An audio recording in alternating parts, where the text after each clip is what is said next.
Sure, Yeah. exactly. Yeah. So It's like herpes. yes. You never get rid of it. And then there's another, I got to tell you, the Sandy Cohen is a perv sort of moments. There's this sort of towards the end of the season. It's in the Teresa arc. Sandy makes a reference after, he's figured out that he's banging Summer.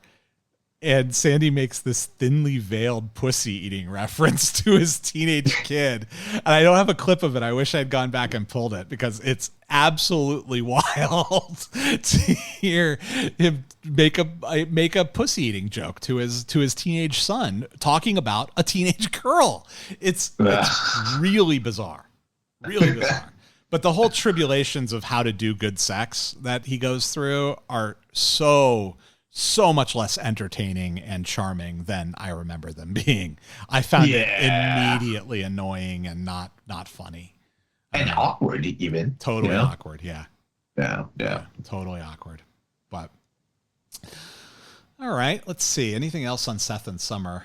We know Seth leaves at the end of the season, leaves notes behind, but we don't know sort of what his situation is with Summer, because they are sort of a question mark where they're at also. So, okay. So we talked about Julie and Luke. Maybe we should talk about Julie and Caleb. Yeah. So they have two sort of arcs, right? They have the first arc where they're seeing each other kind of on the DL at the same time that Julie's sort of seeing Luke. And then they have a rekindling later when Caleb proposes, and they get married like 2 weeks after he proposes.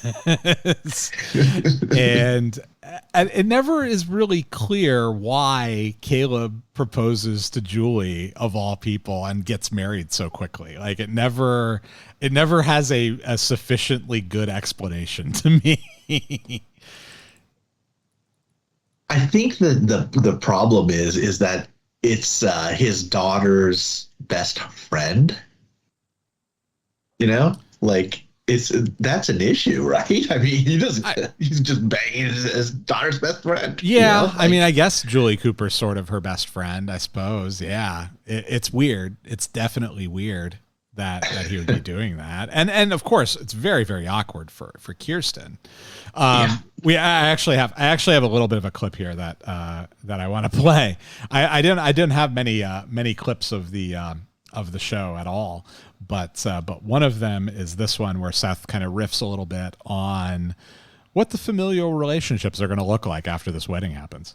Now that we've got your love life straightened out, I think it might be time to take a step back and untangle this incestuous web that I like to call the Julie-Caleb union. Now let's think about this. When this bizarro knot gets tied, Julie Cooper's gonna be your mother-in-law.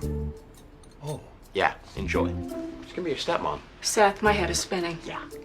Me and Marissa, we could be related. I don't know, I can't even do that math. But the real kicker is, Julie Cooper, my grandma. My grandma wears Uggs. Think about it. I am thinking about it. And juicy sweatpants. Yeah, that's such a 2004 thing too, right? Juicy, very much so.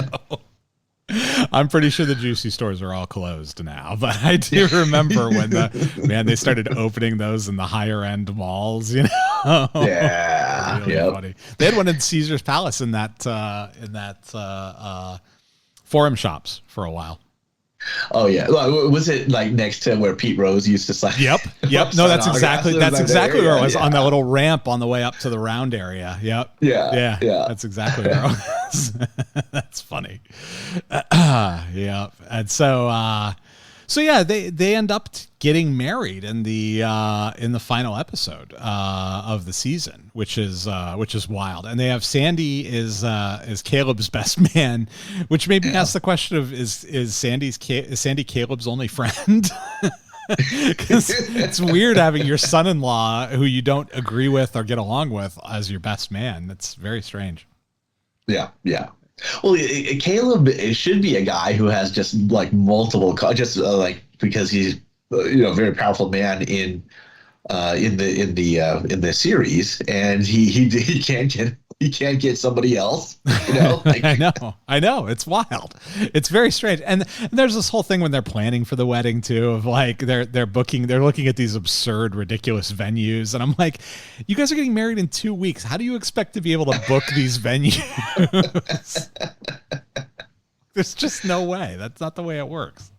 What is because I've never planned a wedding, but I think, isn't it like you have to plan at least a year ahead of time or something like that? Is that right? It is. And people I think will tell you now that it's more like 2, because the venues have these huge long waiting lists now, because there is a bunch of pent up demand from like 2020 to 2022.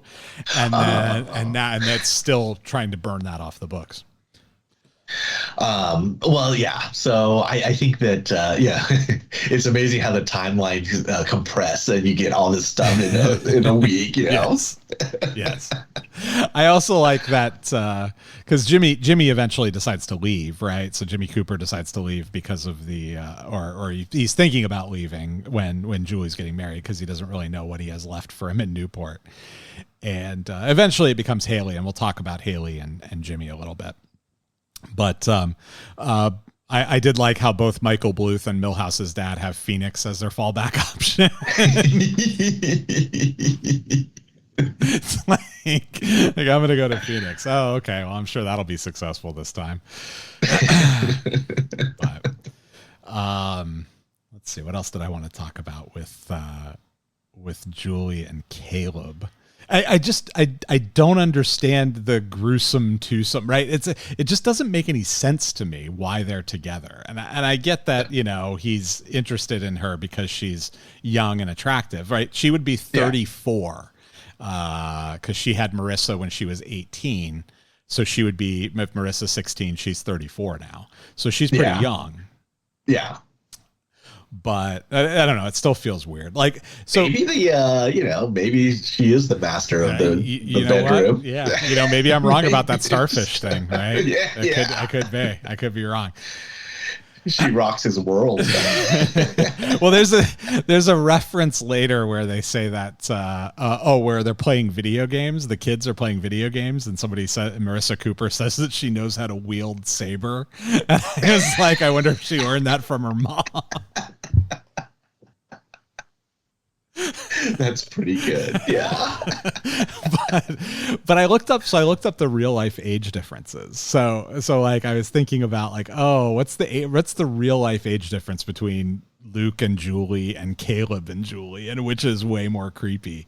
And because the show goes out of its way to mention that Luke is 18, they have to do that. Like they couldn't have a scenario where Julie was literally molesting a child. Statutory sexual assault. Yeah. So they couldn't have that. So they had to go out of their way to say that Luke is 18. The actors, though, Luke, the actor who plays Luke, was born in 1980. And the actor who plays Julie was born in 1969. So they're 11 years apart in real life. He's, 24, and she is 35 when the series is being filmed. Yeah. And then, so not at all creepy, right? Conceptually, at least. Like a 24-year-old with a 35-year-old. I mean, like, especially if it's a man with an older woman, you don't feel... like that's dynamic. There's no power dynamic problem there. Yeah, yeah. Caleb and Julie. Caleb born in 1947. Julie born in 1969. So he's 22 years older than her. So he's twice as older than her as she is than Luke, if that makes sense, right? So it feels way less creepy for Luke and Julie, aside from the fact that he's her daughter's ex-boyfriend and taker of her virginity. It feels way less creepy than the Caleb Julie thing, right? Yeah, yeah. But I don't see. I don't think that it's there is that power dynamic and everything else. But I mean, is it really that creepy for Caleb to want to, like bang the 34-year-old or whatever? No. Versus, No, No, So I don't think it is. I'm just analogizing them to each other, right? Like if we Yeah. are going to call Julie sleeping with Luke creepy, which I'm not. I'm just saying that some people probably viewed it as that or inappropriate. Well, definitely inappropriate. Yeah. Right. Yeah. And you add the context of it's her daughter's ex-boyfriend. Right. Once you layer all that in, it gets really, really bad, right? But alone, he's a high school kid. He's 18 years old. So then she's a mother. It's scandalous at the very least. What do you mean? Like I read stories about teachers like molesting their kids, their students all the time, right? Well, that's a time-honored tradition. Yeah. Well, I mean, look, let's acknowledge the fact that you live sort of outside the mainstream of society there in Las Vegas. That's true. Maybe Las Vegas has corrupted my mind. That's right. You no longer think that it's weird for a 60-year-old man to walk around with a 25-year-old girl. Yeah. Dude, I've had more than a couple of instances where like I'm just like standing there and like some older dude is obviously he like with this one guy, one specific instance, I was like standing outside like that Brazilian steakhouse in down in town center. Oh, okay. And this older guy comes up and hey, is this place pretty good? Yeah, I'm here with my daughter, and it's obviously not his daughter. You know what I mean? Yeah, I know exactly what you mean. I was at a Lana Del Rey concert at the Hollywood Bowl, and I was sitting in some very nice seats, and immediately in front of me were even nicer seats. And there was a gentleman there who had to be at least 60 years old, who was with a woman who couldn't have been a day over 19. Not a day. Yeah. I mean, at that point, I don't know. I mean, it's creepy. It is. It is. And it, but it does the old joke, right? Why are you telling me? I'm telling everybody. So yeah, it's interesting. I just thought I thought it would be fun to highlight the sort of age difference between the actors in this instance in real life, yeah, as opposed to the show. I think in the show it's like even more stark, right? Yeah, because I think that she's meant to be 34, so there's only like 16 years between her and Luke, and I think Caleb's meant to be significantly older. So yeah. So. All right. Well, let's see. I don't think I had anything else on Julie and Caleb. Nope. Can we talk about that? About the? Well, I guess we like the season opener for season 2, the scream, Marissa. How she feels. Oh, the scream. Yeah, no, I think we saved that for the next set of. Yeah. Okay. Yeah, that's kind of that famous moment is really something else. Yeah. I just started watching season 2, so I'm not quite there yet, but I do remember when she turns over the pool furniture and screams. Yeah. There's a moment where they talk about that in the book. So I think I would dub that the Howard Dean scream into that. It's pretty close. Yeah. It's pretty close. Yeah. You feel bad for her because they told her to do that. So we'll talk about that when we get there. But yeah, I was trying to figure out. So Jimmy and Sandy buy this restaurant together, and neither one of them knows anything about running a restaurant. Where did they get the money for this? Like, we've established that Sandy doesn't make much money. This is after he took the job at the law firm, but even if he took the job at the law firm, he's still only making a few $100,000 a year. We find out at the end that they have $1.25 million into the place.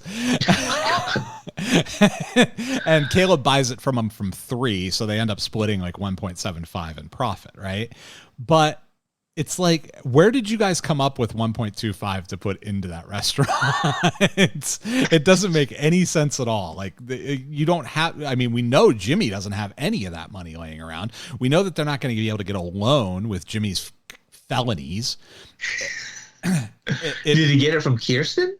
Is that what it was? Potentially. You think Kirsten's going to float Sandy $1 million so he can invest in a restaurant that she thinks is not a great idea, that he knows nothing about running about? He knows nothing about running? Like the only thing he knows is, he wants to serve his mom's meatloaf, and Jimmy wants to serve his mom's meatloaf. Yeah, that sounds meatloaf terrible. at a restaurant. Come on, what's wrong with you people?